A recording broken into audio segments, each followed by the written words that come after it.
हाँ जी, आप बताएं, आवाज सही आ रही है मेरी इस वक्त? यस सर, अब आ रही। ओके। Chapter 13 measurements. इस चैप्टर में आपने ये चीजें पढ़नी है, phenomena and illusions, measurement, measuring length, math, time वगैरह की बात होगी, estimating quantities, accuracy of measurements and heat and temperature, these things will be discussed. First of all तो आपको फिजिक्स का बताया गया कि व्हाट इज फिजिक्स। फिजिक्स को हम डिफाइन करते हैं, it is a study of matter, energy and there mutual relationship. तो कहा कि फिजिक्स में हम मैटर और एनर्जी के बारे में पढ़ते हैं, और मैटर और एनर्जी की जो आपस की इंटरैक्शन है उसको भी स्टडी करते हैं। मैटर और एनर्जी के ये जो इंटरैक्शंस हैं, इनके रिजल्ट में क्या होता है, कलर्स प्रोड्यूस होते हैं, like colours of the rainbow देखें इन ए शावर, और the roar of the wind in hurricane, जब आंधी चलती है तो उसमें हवा की आवाज होती है। रेनबो का बनना, जिसमें कलर्स का शो होना, तो ये सारी क्या यस। है, कहा कि ये मैटर और एनर्जी की इंटरैक्शन की वजह से होता है। At a greater distance, interactions of matter और एनर्जी जो है इन द सन, उससे लाइट प्रोड्यूस होती है और हीट प्रोड्यूस होती है।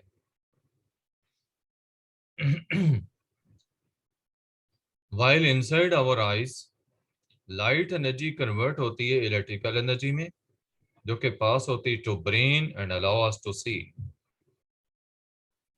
लाइट और मैटर की इंटरैक्शंस की आपको दो एग्जांपल्स दी हैं। पहली दी है सूरज के अंदर होने वाला सर वॉइस ब्रेक। वॉइस। अब ठीक है? यस। ओके। सूरज के अंदर होने वाला जो रिएक्शन है, वो मैटर और एनर्जी के दरमियान इंटरैक्शन होती है, और उसके रिजल्ट में लाइट भी प्रोड्यूस होती है और हीट भी प्रोड्यूस होती है। दूसरा आपको बताया कि जब हम देखते हैं तो हमारी आंखों के अंदर जो लाइट पड़ती है, ये लाइट इलेक्ट्रिकल एनर्जी में कन्वर्ट हो जाती है और ब्रेन तक पहुंचती है। तब हमें देखने का जो है वो एहसास होता है, यानी जो विजन है या सेंसेशन ऑफ साइट है, ये तब पॉसिबल होती है। ये देखें, ये उन्होंने रेनबो का शो किया, white light and sunbeams, ये सेपरेट हो जाती है वाटर ड्रॉपलेट्स के अंदर, और एक arc of yes. Coloured bands हासिल होती है स्काई के ऊपर, जिसे रेनबो कहते हैं। तो रेनबो का ये जो बनना है, ये क्या है, नेचुरल फिनोमिना।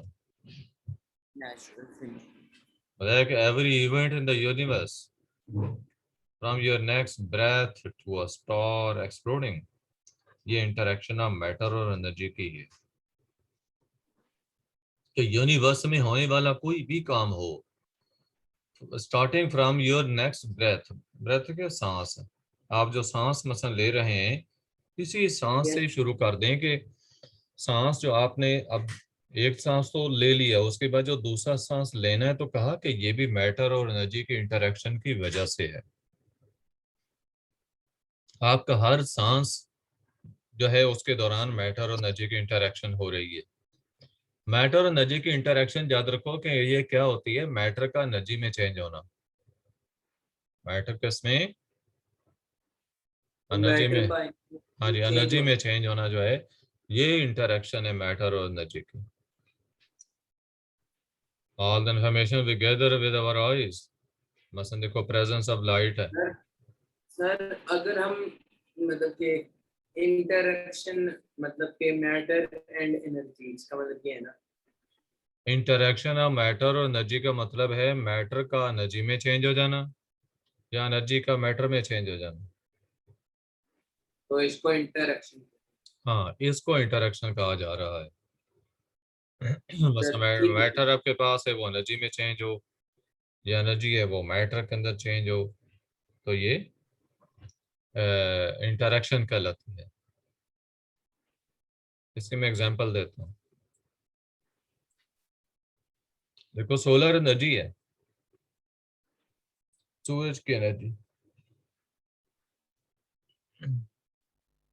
जब फोटोसिंथेसिस प्लांट्स में होती है तो वो एनर्जी यूज होती है, ग्लूकोज बन जाता है।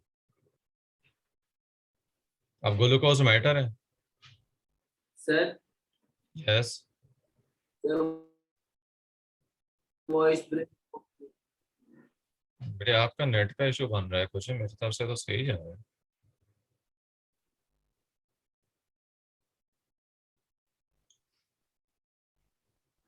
तो ग्लूकोज जो बनता है उसके अंदर केमिकल एनर्जी स्टोर हो जाती है, तो सोलर एनर्जी अब ग्लूकोज में सर कन्वर्ट हो इस जाती साइड भी। है। हाँ जी।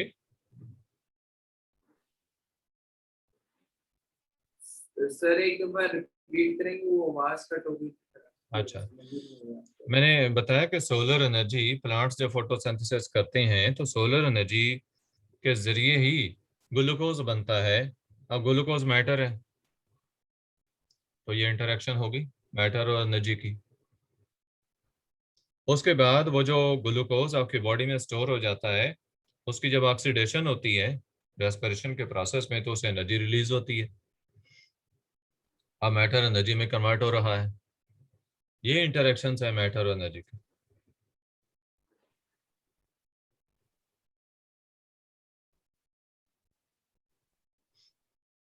अच्छा। नेक्स्ट बताया जा रहा है आपको कि every event in the universe जो है, ये तो बात बताई भी आपको ना कि every event in the universe जो है आपके सांस से लेकर स्टार तक, तो स्टार एक्सप्लोडिंग, उनके स्टार्स के अंदर होने वाले एक्सप्लोजन्स तक मैटर और एनर्जी की इंटरेक्शन होती है। तो फिजिक्स क्या है? Physics actually part of all the scientific subjects है rather than a separate one. कि फिजिक्स कोई अलग साइंस नहीं है, ये बाकी जितने साइंस के सब्जेक्ट्स हैं उन्हीं का पार्ट है। जस्ट कन्वीनियंट के लिए हमने साइंस को डिफरेंट यस। ब्रांचेस में डिवाइड किया हुआ है, इसके सेक्शंस बनाए हुए हैं, ताकि कुछ बंदे एक सेक्शन को स्टडी करें, कुछ दूसरे को करें, कुछ तीसरे को करें, तो प्रोग्रेस ज्यादा होगी इस साइंस और स्पीड अप होगी। All the information we gather with our senses, बस देखो presence of light, events such formation of rainbow, ये सारे क्या कहलाते हैं? फिनोमेना। इनको फिनोमेना कहते हैं। बताया कि हम अपने सेंसेस के जरिए जो इंफॉर्मेशन कलेक्ट करते हैं, जिसमें आपको एग्जांपल दी गई हैं, presence of light and events such as formation of rainbow वगैरह जो है, ये सारे क्या हैं? ये फिनोमेना है। एंड पे ए आता है ना, तो वो इफेक्ट। प्लूरल होता है, और फिनोमिना जो है NON, ये सिंगुलर होता है।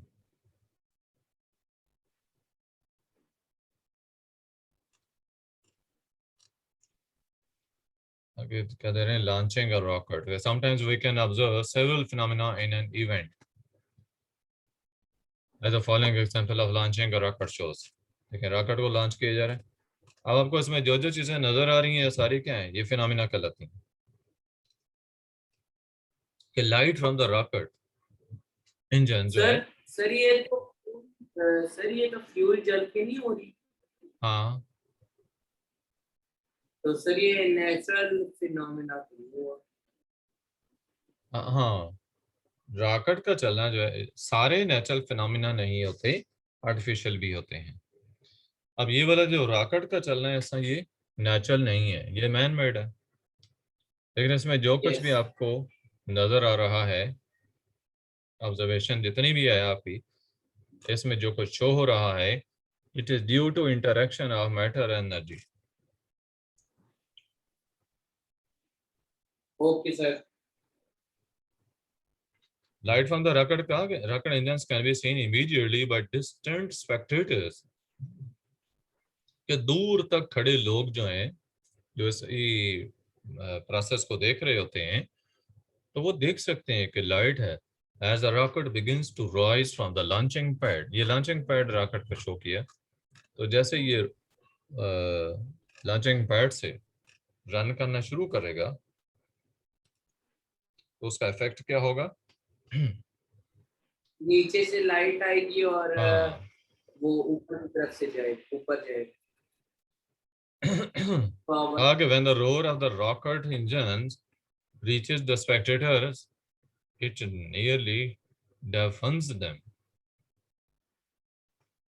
कि रॉकेट का जो शोर है ना रॉकेट इंजन्स का, अगर ये यस हाँ सुनने वालों तक पहुंचे तो उनको बहरा कर दे, यानी इस कदर ज्यादा शोर होता है सर। रॉकेट के। सर तो जो चला रहे होते हैं, तो जो रॉकेट में बैठे होते हैं उनको नहीं होता कुछ?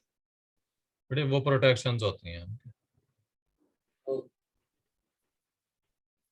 अच्छा, तो ये rise from the launching pad when the roar of the rocket engines reaches the spectators, it nearly deafens them. So rocket's speed increases every second as it rises into the sky. अब उसकी वजह मैं आपको बताता हूँ। कहा कि जैसे ऊपर जाता है तो हर लम्हे स्पीड उसकी बढ़ती जाती है। यस जैसे रॉकेट को हम चलाते हैं ना, तो ये जो इसके मुख्तलिफ हिस्से बने होते हैं, सबसे पहले जो बॉटम वाला पोर्शन होता है ना, वो जलता है, खुल के अलग हो जाती है। उसकी एनर्जी सारी कंज्यूम हो जाती है और वो अलहदा हो जाता है उसका क्या हो सारा। जाती है sir?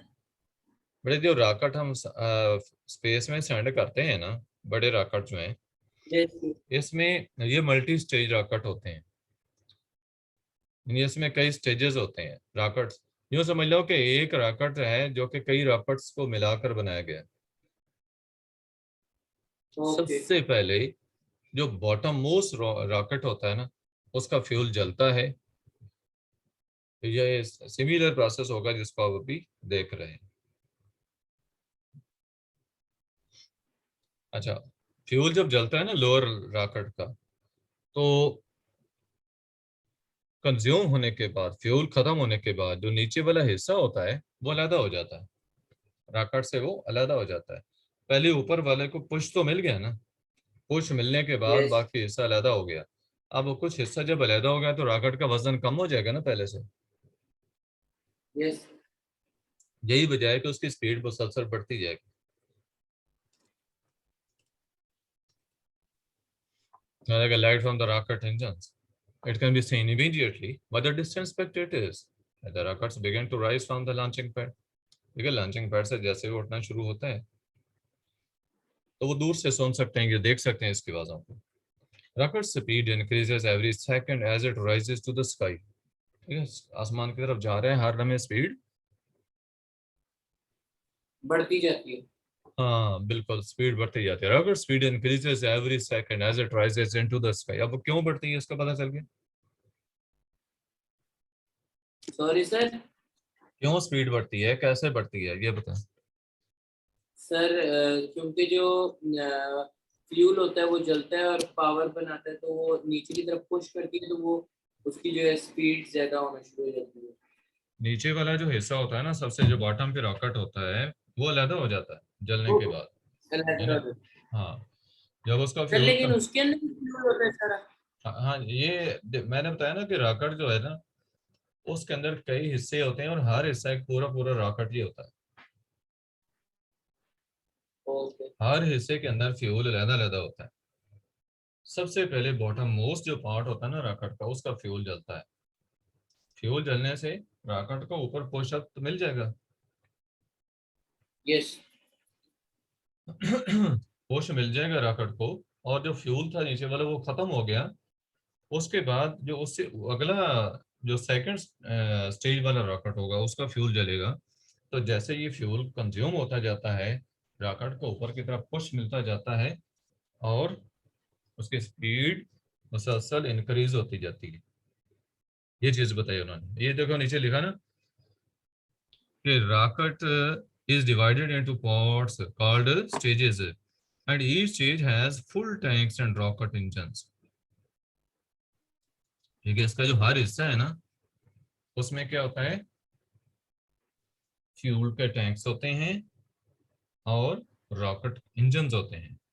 When the fuel is used up in one stage, that stage will separate from the rocket and fall back towards the earth.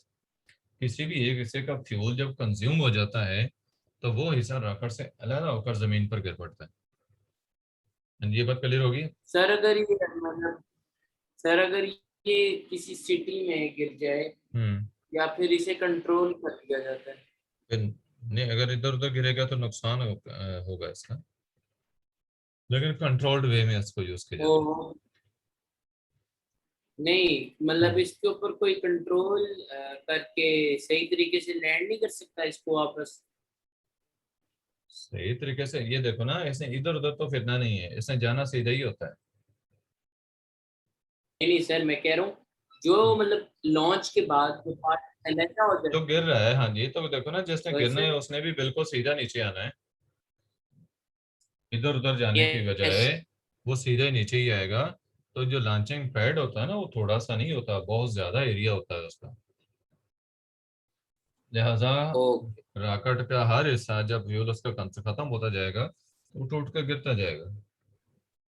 वजन रॉकेट का कम होता जाएगा और पुश इसको पहले की तरह ही मिलता रहना है. लिहाजा इसकी स्पीड मुसलसल इंक्रीज होती रहेगी.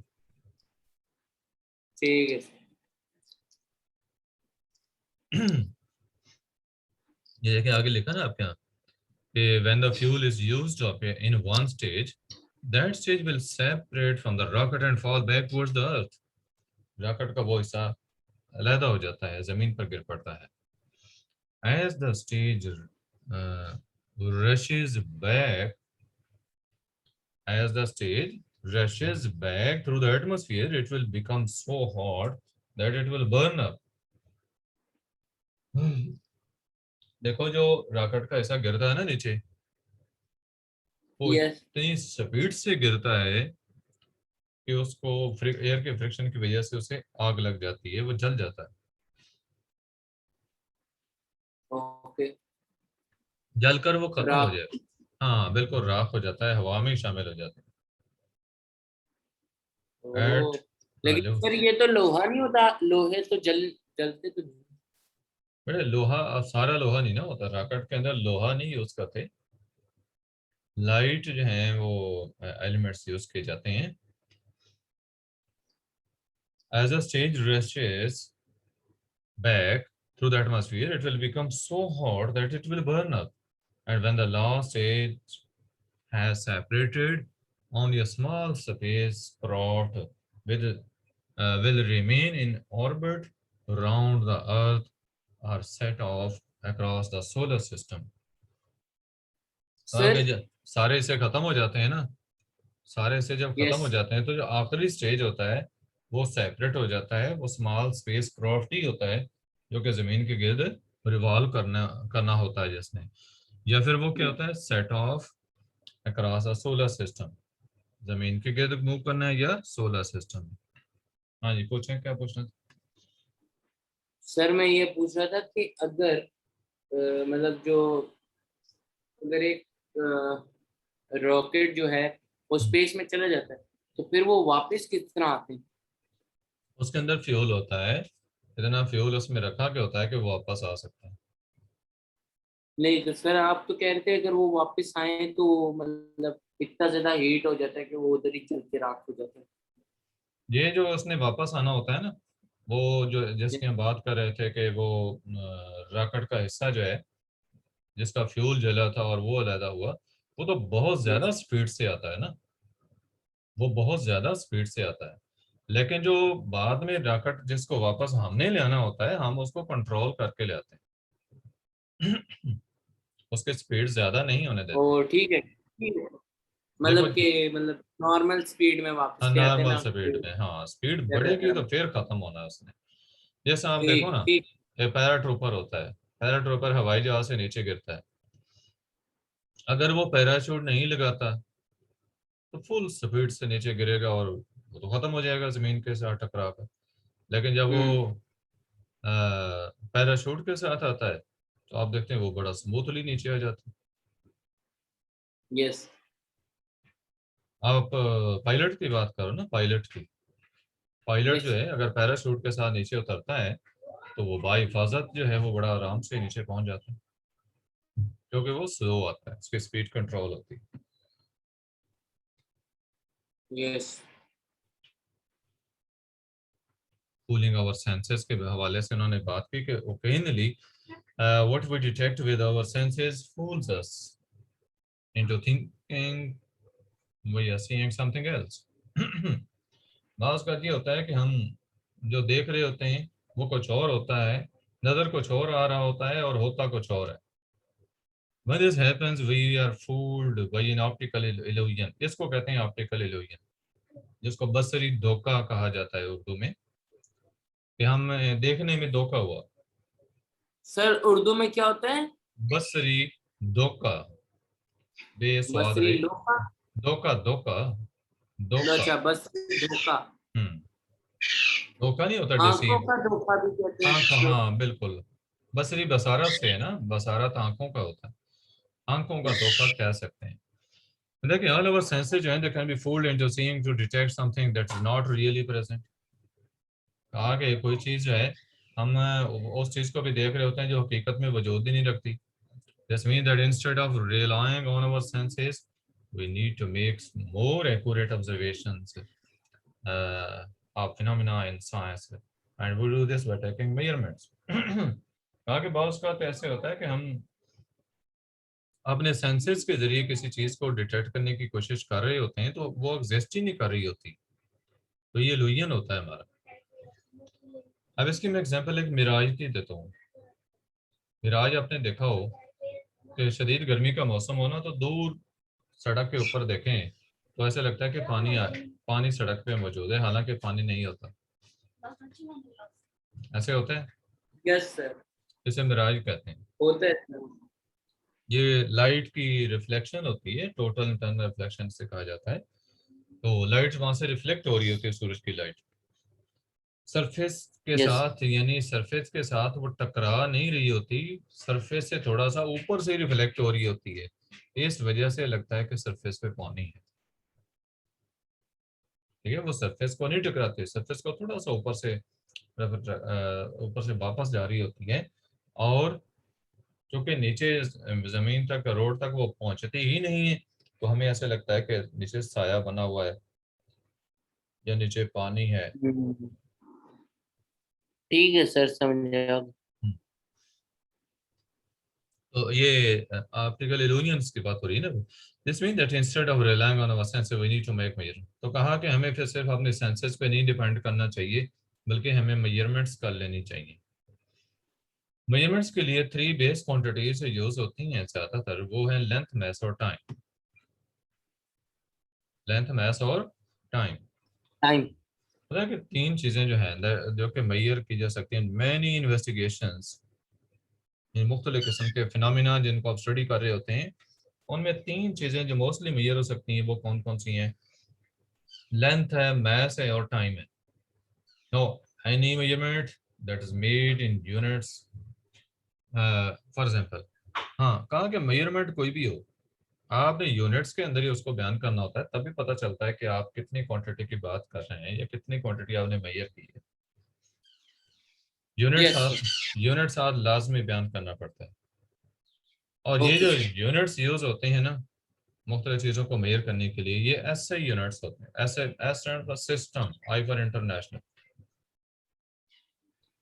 ऐसे सिस्टम, सिस्टम इंटरनेशनल जो, तो स्टैंडर्ड ऐसे यूनिट ऑफ लेंथ जो है वो मीटर है। इसका सिंबल है M, and as with all symbols for ऐसे units, no full stop is place after it. ठीक है, ऐसे यूनिट्स जो हैं यस। बता कि सिंबल क्या है इसका। मीटर की बात करें, लेंथ का जो है एम उसका सिंबल है, और ऐसे यूनिट्स जितने भी हैं ना उसके आगे, यूनिट्स के आगे जो है वो फुल स्टॉप नहीं आता।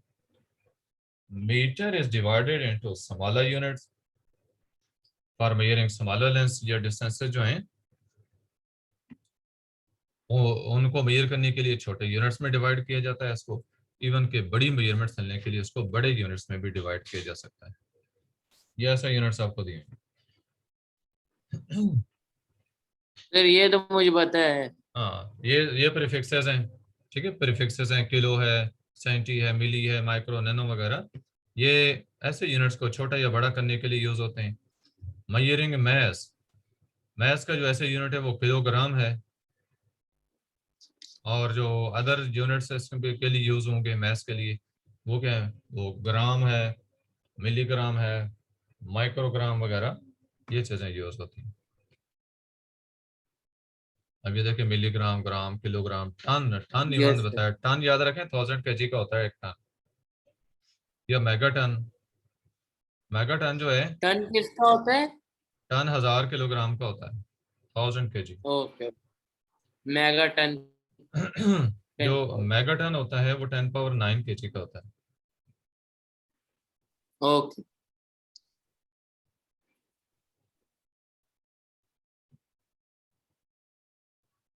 एग्जाम्पल्स आ गई ये सारी हो गई। मेजरिंग टाइम, आपने टाइम को मेजर करना है तो सेकंड उसके लिए यूनिट यूज होता है, उसका सिंबल एस है। अब डिफरेंट जो इसमें टाइम से, टाइम के दे मेजरमेंट से आर रिलेटेड मिनट। चीजें हैं। हाँ, डे है, उसको डे से शो कर देते हैं, आवर को एच से, मिनट को MIN से, सेकंड ऐसे, और मिली सेकंड को MS के साथ। ये आगे उन्होंने उनके जो सेकंड्स हैं वो दिए हुए हैं, मतलब 86,400, 86,400 सेकंड्स होते हैं दिन में, एक डे में। यस। एक घंटे में 3600 सेकंड होते हैं। उसके बाद 1 ओके। सेकंड, मिली सेकंड जो है ये सेकंड का हजारवां हिस्सा होता है, 0.001 सेकंड, यानी हजारवां हिस्सा। अब एस्टिमेटिंग क्वांटिटीज, कि आपने क्वांटिटीज को मेजर करना है, एस्टिमेट कैसे करते हैं। That it may be useful to estimate quantities that we are going to, that are going to be used, or the time that is going to be taken for certain observations. देखो, different observations के लिए आप कुछ measurements कर रहे होते हैं, कुछ चीज़ों का वजन कर रहे होते हैं, और यस।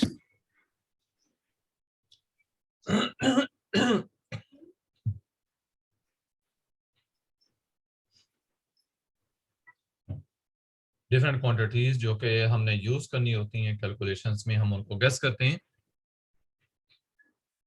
तो बताया कि it may be useful to estimate the quantities that are going to be used at the time that is going to be taken from certain observation के कोई जितने भी observations आपकी हैं उनके लिए जो पैरामीटर्स यूज हो रहे हैं उनको मेजर करना चाहिए। तो बताया कि at this stage of investigation accuracy is not essential, accuracy बाद में होती है, यहाँ तो सिर्फ आपने एस्टिमेशन ही करनी होती है, यानी एस्टिमेटेड डाटा आपने कलेक्ट करना होता है। उसके बाद नेक्स्ट जो है आपने एक्सपेरिमेंटेशन करनी होती है, यानी एक्सपेरिमेंट्स करते हैं, फिर जाकर थ्योरी बनती है। एक्यूरेसी और मेजरमेंट्स में देखो, मेजरमेंट ये डिपेंड करती है आपके इंस्ट्रूमेंट के ऊपर, कि आपका जो इंस्ट्रूमेंट है वो कितना बेहतर बना हुआ है as compare to the standard one, and how okay. Well the scale on the instrument has been constructed. फिर उसका स्केल, उसके ऊपर स्केल भी कैसा बना हुआ है, मसलन स्केल होता है ना, मिलीमीटर, सेंटीमीटर वगैरह, इंचेस होते हैं, उनकी डिवीजन प्रॉपर होनी चाहिए। यानी कई डिवीजन थोड़ी हो जाए, तंग हो जाए, कई डिवीजन ज्यादा हो जाए, फिर मेजरमेंट एक्यूरेट नहीं मिलती। स्टारवाच का बताया कि that only measures time by seconds, cannot be used to time events to a tenth of a second। कि आप एक स्टारवाच यूज कर रहे हैं जिसका लीस्ट काउंट सेकंड है, यस। यानी वो सेकंड्स मेजर कर सकती है, तो उसके जरिए हम मिली सेकंड में मेजर कर सकते हैं। तो एक्यूरेसी किस पे डिपेंड करती है, कि how well you use the measuring instrument, कि आपने मेजरिंग इंस्ट्रूमेंट को जो इस्तेमाल किया वो कितना परफेक्शन थी आपकी, आपने कितना बेहतर तरीके से किया। फॉर एग्जाम्पल देखो, you must place a ruler accurately when the measuring length, आप एक लेंथ मेजर कर रहे हैं उस लेंथ को मेजर करने के लिए आपने रूलर रखा या स्केल या पैमाना जिसे कहते हैं ये रखा। अब आपको जितने मेजरमेंट्स नजर आ रही है आपने उसको नोट करना है। care in setting up the device is needed. For example, you must place a ruler accurately when measuring the length. So both hands are important. Okay, reset a stopwatch. Reset a stopwatch before repeating a timing and make sure that a balance is set at 0 before a mass is put on it. Balance जो है वो बिल्कुल level पे आना चाहिए. If a person is used with a scale that is read by looking at the position of a pointer, your eye should be placed directly in front of the pointer. ये accuracy का दूसरा point बताया गया कि जब आपने बस measurement करनी ना, ये एरो जिधर शो कर रहा है कि ये पोजीशन यहाँ कहीं मेजरमेंट है, आपकी आई का देखो वही लेवल है जो इस एरो का लेवल है. Yes sir. तो ये है करेक्ट वे मेजरमेंट करने का. और अगर ऐसे हो कि ए वाली पोजीशन हो या बी वाली पोजीशन रखें इसको मेजर करने के लिए, वो गलत हो जाएगा. इसको कहते हैं पैरेलैक्स एरर. यहाँ से एरर आएगी जिसको पैरेलैक्स एरर कहते हैं. ओके.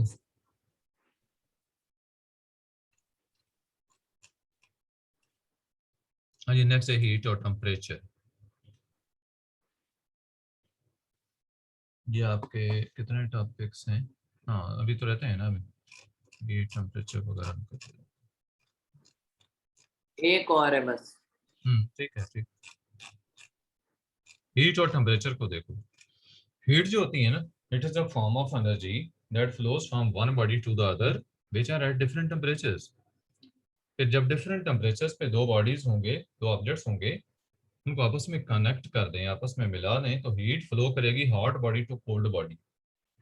और ये फ्लो ऑफ हीट कंटिन्यू रहेगा until both bodies attain the same temperature.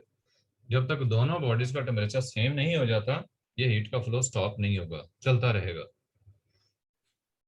तो ये तो हमने हीट की बात की कि एनर्जी एनर्जी की फॉर्म है. तो टेम्परेचर क्या है? That's the intensity of measure of the intensity of hotness or coldness of a body. कोई भी ऑब्जेक्ट कितना गर्म है या कितना ठंडा है, आपको टेम्परेचर से अंदाजा होता है उसका. ठीक है, टेम्परेचर से उसकी आपको एक वैल्यू देगा.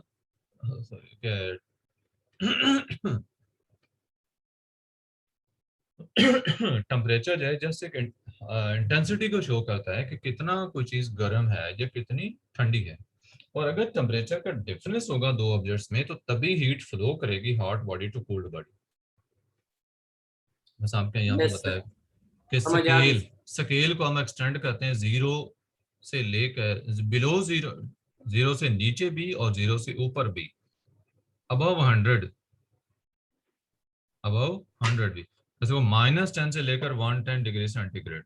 लेबोरेटरी थर्मामीटर जो होते हैं ना, यूजुअली उनकी स्केलिंग क्या होती है, -10 से लेकर 110 डिग्री सेंटीग्रेड, ये रेंज.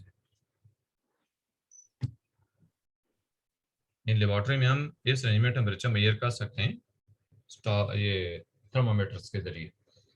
थर्मामीटर कंपेयर करता है temperature of the substance in which the bulb is immersed. Thermometer का बल्ब आप जिस चीज में, पानी में डालें या मुंह में रखें, तो टेम्परेचर डिफरेंस मॉनिटर होता है with the freezing point and the boiling point of water. Like it compares the hotness or coldness of the substance. तो टेम्परेचर है ना, hotness या coldness substance की जो है वो बताता है. Lowest possible temperature that is known, which is the absolute zero, it is -273 degree centigrade. -273 degree centigrade जो है ये टेम्परेचर है, जो लोएस्ट पॉसिबल टेम्परेचर है that can be attend. Temperatures can go as high as millions of degrees Celsius. Okay sir. अच्छा देखो, ये उन्होंने, हाँ ये देखो टेम्परेचर जब इधर से जो ये हीट रेज होती है, इंफ्रारेड रेडिएशन से जितनी मिल रही है यहाँ से, तो ये इधर अब्जॉर्ब होनी चाहिए. ये आगे उन्होंने वेवलेंथ लिखी हुई है कि इस वेवलेंथ की यहाँ ऑब्जर्व होगी इसके इधर।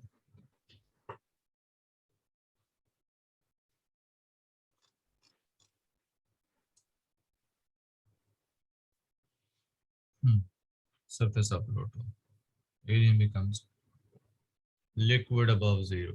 हाँ, ये जो बात यहाँ पे बताएगी ना कि helium becomes liquid above zero, ये भी नोट करें कि जो हमने इसमें गैसेज ली होती है ना, गैसेज जिनका टेम्परेचर हम कम कर रहे होते हैं, तो एब्सोल्यूट जीरो तो -273 पे है। इससे काफी पीछे भी टेम्परेचर होता है कि कुछ गैसेज जो है वो लिक्विफाई होना शुरू हो जाती हैं और लिक्विड्स बन जाती हैं। कैसे? लिक्विड्स में चेंज हो जाती हैं। ओके। कब? अबव जीरो, यानी अभी जीरो पे टेम्परेचर पहुंचा ही नहीं होता कि उसकी स्टेट ही चेंज हो जाती है गैस।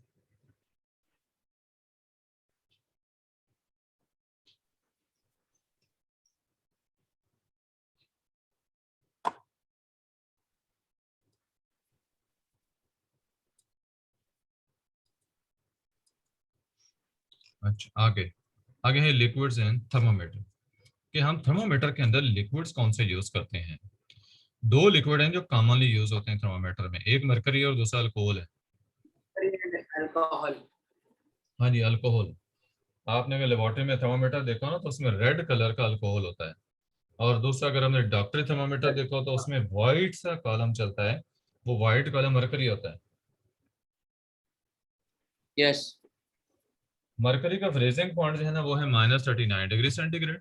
ये ऑब्जेक्टिव की चीजें हैं, याद कर लें, ये मैं सुनूंगा आपसे कल। फ्रीजिंग पॉइंट मरकरी का कितना है? -39 डिग्री सेंटीग्रेड, जबकि मरकरी का बॉइलिंग पॉइंट है 360 degree centigrade. 360 degree centigrade. Degree Celsius तो यहाँ पे देखो ना, सेंटीग्रेड। हाँ ये रेंज बहुत ज्यादा आ जाती है।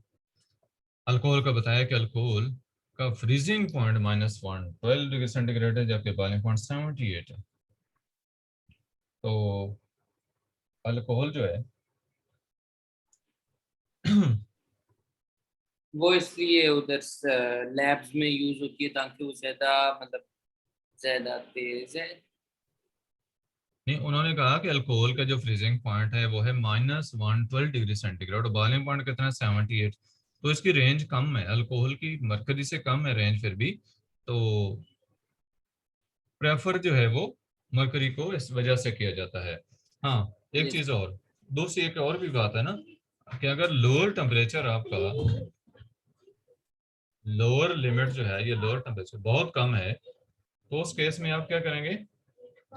आप अल्कोहल को यूज करेंगे, अल्कोहल थर्मामीटर। उसकी वजह देखो, लोअर टेम्परेचर मरकरी के केस में कितना? -39 फ्रीजिंग पॉइंट।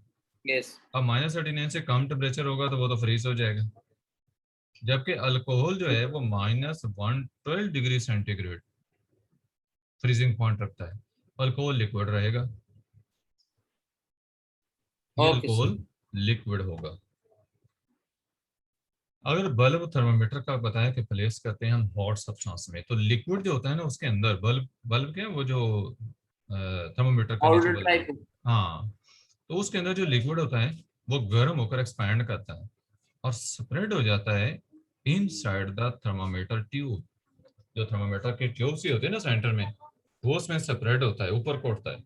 उसका लेवल कितना ऊपर जाएगा, कहाँ तक पहुंचेगा, ये डिपेंड करता है upon the hotness of the substance जिसका टेम्परेचर हम मेजर कर रहे होते हैं, उसकी हॉटनेस पर डिपेंड करता है।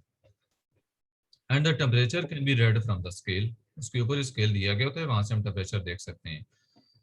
और उसके बाद कहा कि अगर बल्ब को आप किसी कोल्ड सब्सटेंस में रखते हैं तो लिक्विड जो इनसाइड द थर्मामीटर होता है ना, थर्मामीटर के बल्ब में, वो कंट्रैक्ट करता है, contracts back down the tube.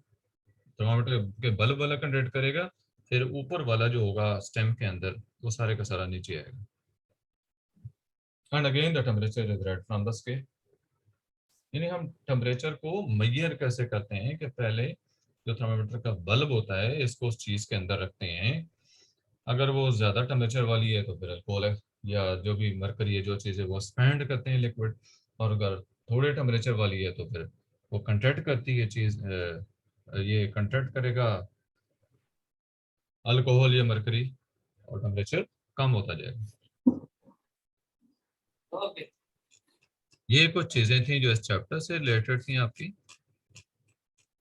अब मैं कल आपसे ये चैप्टर सुनूंगा, मुख्तलिफ चीजें, और ये अगला चैप्टर डिस्कस भी होगा। ठीक ओके है, सर।